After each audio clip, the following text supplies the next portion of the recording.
this first team news? Yeah, I would say. I mean, he was going to play with the first team, I'd imagine. Like, they didn't bring Melvin Gordon back for a lot of money. And we saw last year that Gordon is good. Like, I think he is actually perfectly competent, even above average running back in basically all phases of the game. But Javonte Williams is beyond elite. So I do think it will be very obvious that Javonte Williams is the starter. But I think in our headline, if not in Cecil Lammy, who is optimistic about Javonte Williams, understandably so. I say it myself. He is very good, one of the best tackle breakers in the NFL. He's projecting, a 80-20, 70-30 split. Mm-hmm. But then you look at, I believe it was Benjamin Albright, who's actually charting the reps they took, I assume with the first team. And it was still like 55-45 type of stuff, which is not too distant from what we saw last year. And I think they can push the edges of Javonte Williams 56-57. Maybe it's a 60-40 split, but it would be, I think, wish casting in a way to say we're going to get a workhorse season out of Javonte. And maybe we don't need it, though. Maybe we do just need him to get up to 55 or something like that because he is so efficient. So, yeah, I would say this seems a bit overly optimistic, as much as I want it to be true.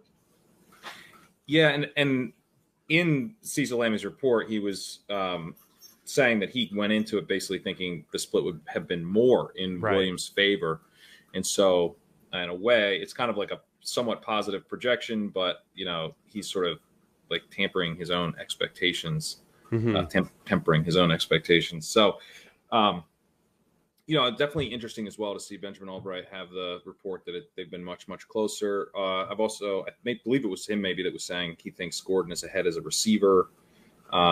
I will note Javonte Williams was actually quite a bit more efficient in yards per out run than Gordon has been recently last season. So I'm optimistic about Javonte because I'm optimistic about his talent. And, he's this 22-year-old second-round pick.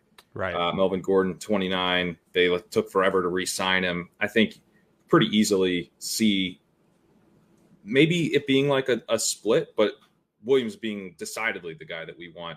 Comes a lot down to who they use at the goal line and who they use on passing downs. Basically, does Williams get enough of that passing down work?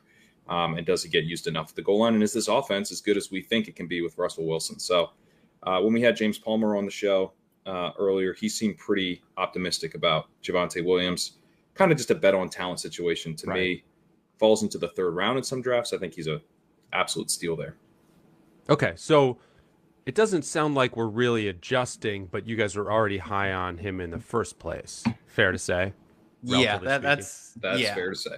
Yeah. I want to know because, I think if you just do a median projection, like Javonte Williams is never going to look incredible, but that was something that was true of Jonathan Taylor a few years ago. We're I just don't know how he's going to get to 350 carries. He's not going to get a ton of receiving work, right? And then it just turns out he's great. He's just one of the league's best running backs, and that is an outcome I think you get with Javonte Williams that you don't get with many other backs really at all. There are only so many the best running backs in the league, and with a player like Joe Mixon who will go before Javonte, I think Joe Mixon in a median projection will look better. He's going to, at least I think if you're doing projections, you're going to have him getting more of the pass catching work. I don't know how much more because I do think Joe Mixon stands on a little bit of shaky ground with his pass catching work, but you're going to have him getting probably more carries and maybe even more catches, but there's not a ceiling outcome where he just turns out to be one of the most efficient players in the league. Javonte, he was that last year in terms of his ability to break tackles. He was good as a receiver as well.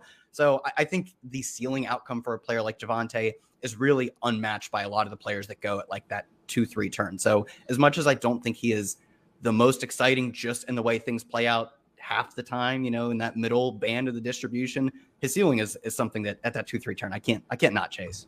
It's one of those things like Melvin Gordon was 10th in rush yards over expected per attempt last year per NFL Next Gen. I like that metric. And to have a guy 10th, it's like Ramondre Stevenson was 9th. We're pretty excited about him, right? So he's not just going to go away. He's a pretty talented player in his own right. But Williams was 13th, and he was a rookie. So it's like one of those things where, if last year it was a split, they were both very good. I think there's a chance that it's just a split again. But you do also have this very good prospect who the team committed to in a big way and then was outstanding as a rookie. Mm-hmm. And they didn't really do anything except kind of half-heartedly bring the other guy back. So we're probably looking at a split. We're probably looking at a guy who's a little bit too expensive ultimately that we're going to say, I was a little bit of a small miss to take him at the end of the second or the early third.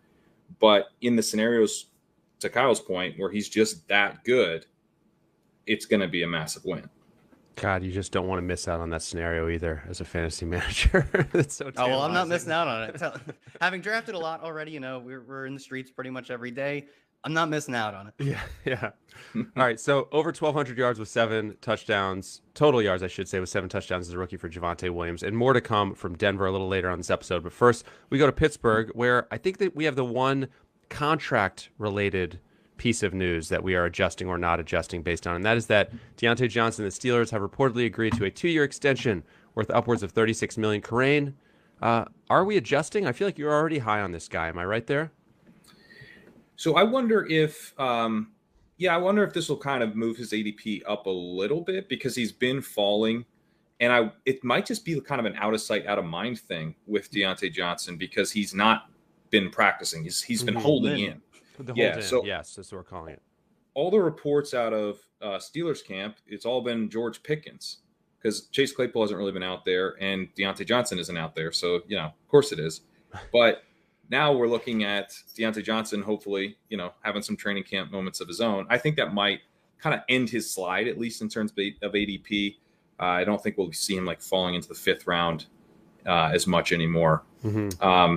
But yeah, I mean, my concerns here are about the quarterback play. Mitch Trubisky has been like horrific from the sounds of it. You're supposed to only get hype out of these reports, and it's like, Trubisky does not look good. Well, the good news is Kenny Pickett's running with the 3rd team, so we're getting Mason Rudolph. No, seriously, like Pickett is not making any kind of attempt at the starting job, and Mason Rudolph's like the only guy who's looked okay, it seems like. So that's a pretty major concern, because there are upside scenarios where it's like, oh man, Ben Roethlisberger is actually holding this guy back. This aging quarterback with his arm about to fall off. Yeah, he's throwing to him all the time short, but a better quarterback is throwing to him maybe a little less often, but down the field, he's making plays. I don't know. I'm starting to get worried about those types of upside scenarios, because I've never really believed in Mitch Trubisky, and training camp is not making me believe in him more.